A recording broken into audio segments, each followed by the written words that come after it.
Diego, California. The Big Biz Show is on the air. Incidentally, we're brought to you by Prudential. Let Prudential be your rock for retirement. Also brought to you by Bayer Advance, better science, better results. A little company I like to call Starbucks. Do you know why Starbucks sponsors us? Because we're in 110 million TV homes every day. Makes sense, right? 150 radio stations. Yes. In 175 countries. Great to have you along today.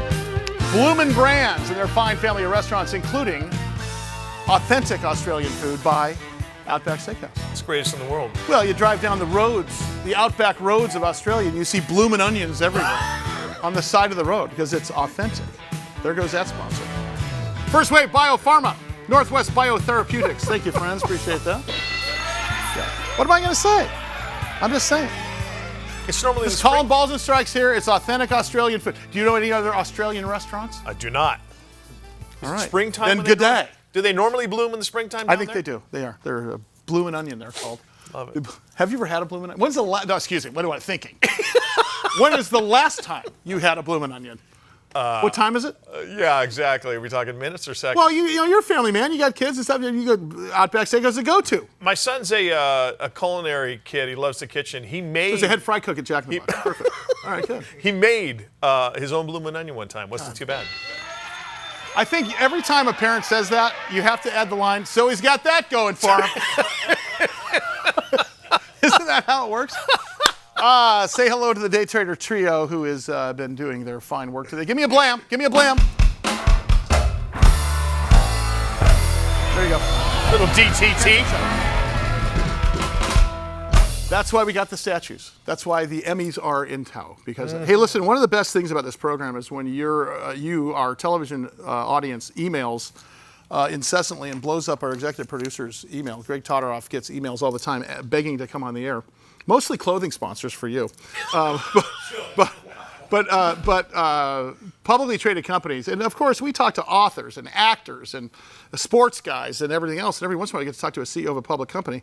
And I started looking at this company, and you realize that San Diego, where we broadcast from, now you may be watching us in New York City or driving down the road somewhere in Opelika, Alabama, or even in another country on American Forces Radio Network. But San Diego was named Smart City, I believe, of 2018 or 2019. And we are a smart city. Well, our next guest, David Lee, he's the CEO and co-founder of Iveda Solutions. All right. By the way, they're publicly traded. IVDA. They are a video platform, smart city technology. Now, do you understand the smart city technology type thing altogether? This is why we have a guest. Okay, David, how are you? Great to have you in the studio. Wonderful. Thanks for having me. Give us a top down for the rest of us that don't really understand what it means when you hear we're a smart city, so on and so forth. Very simple. A smart city needs to contribute something back to you for your daily life conveniences, from shopping to going to work. To transportation?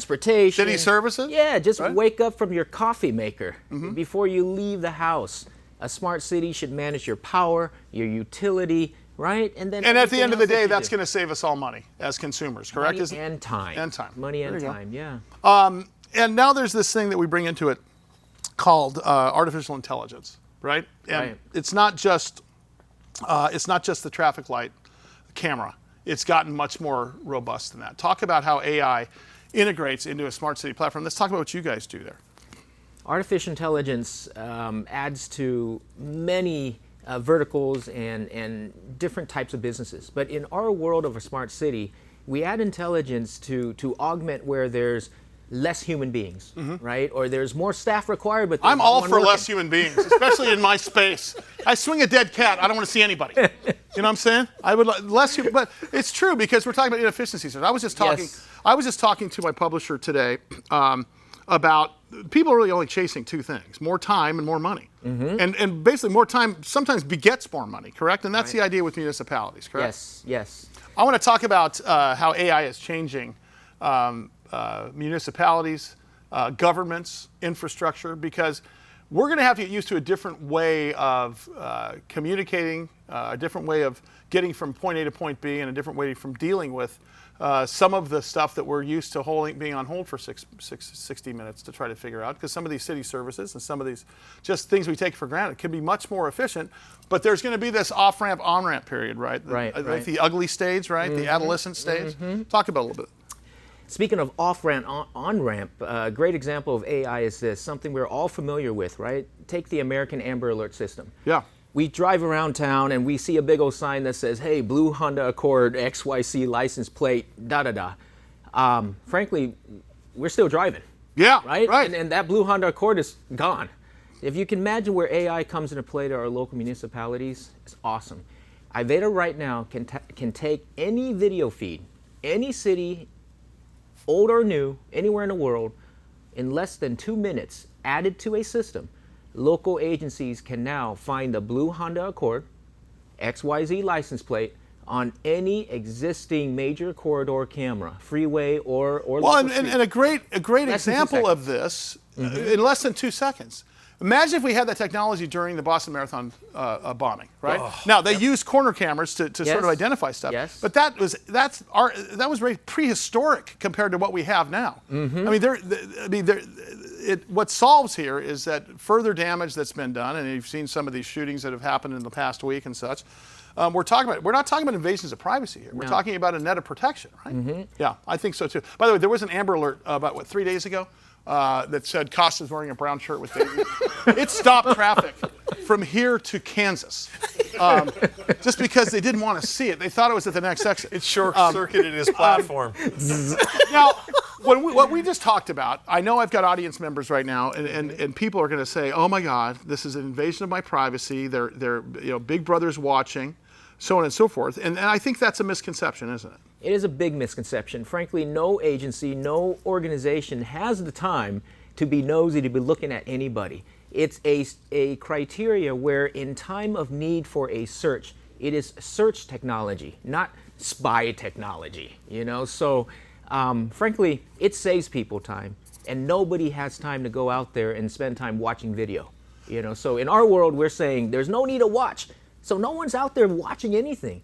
But if you need to find something, you do it in less than 2 seconds with our AI. David Lee's our guest. He's the CEO and founder of Iveda Solutions. They are publicly traded under the stock symbol IVDA. You can go to iveda.com. That's IVEDA, just like the screen says there. And for our radio audience, if you can't remember it, just go to bigbizshow.com and we'll have that up there. How are we doing as a country right now adopting this? Like, what if you gave an adoptability rating from A to F? Are we moving fast enough? Are we taking this seriously enough to put budget towards this, in your opinion? Well, Sully, I'm saying we have a D-. No kidding. Now as a country. Yeah. Oh boy. Yeah, because for the past 15 years, the company Iveda has been outside of our country succeeding. Right. It's the developing countries, the third world countries, that are needing to leverage existing infrastructure to improve on it, to add the efficiency, the safety, and the security that the citizens need. We here in the States, we're taking it slow, laissez-faire about it, and we're thinking about it, and we have budgets to act on it, but it's the acting on it is the issue. Talk about it. Is the primary goal here safety, or is it efficiency? If you're going to put, efficiency's got to be there. Right? Fiscal responsibility, saving money's got to be there. Safety's got to be up at the top there, correct? Safety's at the top for our first responders, our working citizens, our just citizens at home, from elderly care as well. Anything we do, safety comes first. Yeah. And then any efficiency, monetary, benefits from that's great, but safety comes first. I read on your website about something called smart poles. Yes. What is that? Well, tell us how that works and why that's going to change the future for us. Smart poles is the infrastructure of the future, meaning imagine every light pole in the streets that we see today, no matter what road we drive on, replacing that or upgrading that where power already exists. So every light pole represents a new communication node. So having communication, having internet access gives added intelligence and utility on the digital world. Right? So given that, if a city claims to be smart, it's got to have strong communication, it's got to have strong connectivity, and all internet worked. Once you're networked with communication, think about the Internet of Things. All Mike and I care about is, will we have better cell service? Will our phones work better? No, but I'm trying to order my bloomin' onion on my phone, and it ain't happening. Wrong season. But now is there a triage of cities we're going to hit first? Because everyone needs to do this, right? I mean, you're hearing stories every day. I mean, are you guys focusing on getting the word out to one city at a time, or how are you doing that? Because obviously it's a municipality question. Correct? It's really not approaching the city. How we're working it right now is we're working through very large partners and resellers. And you know what those large guys are? They're your service providers. They're your telephone and cellular companies that already have the services to these municipalities. It is through them and their leadership who recognizes what they can or can't do, and it is leveraging our technology to make it happen. You're coming back. You need to come back. You need to come back to San Diego at least once a week. Yeah. That's some good stuff. David, thank you so much. Awesome, David Lee, man. CEO, founder of Iveda Solutions. Go to their website, iveda.com. Also, they're publicly traded, IVDA. Sully, Costa, back in a minute.